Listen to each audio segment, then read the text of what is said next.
उद्धव ठाकरेंकडून विजयी उमेदवारांचं अभिनंदन. लढाई संपली नाही, सुरू झाली आहे. आपला महापौर व्हावा ही देवाची इच्छा असेल तर ते होईल, उद्धव ठाकरेंचं विधान.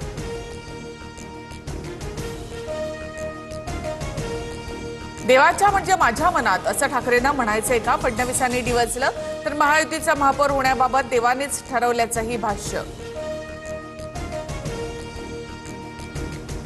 जय श्रीराम म्हणत लवकरच आमचा महापौर मुंबईमध्ये बसवू.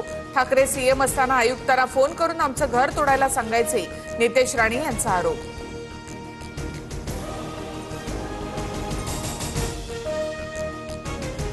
आम्हाला सोडून गेलेले सर्व नगरसेवक पराभूत. सत्ता नसतानाही आम्ही लढाई सोडणार नाही. भाजप शिंदेनी मुंबईवर अदानींचा झेंडा फडकवला. संजय राऊतांची टीका. मागील 3 निवडणुकीतही शिवसेनेला इतक्या जागा मिळाल्या नाहीत. त्यांचा रेकॉर्ड मोडून पूर्ण बहुमताने आम्ही निवडून आलोय. गिरा तो टांग उपार्थी असं म्हणणारे भरपूर असतात. फडणवीसांचं उद्धव ठाकरेंना प्रत्युत्तर.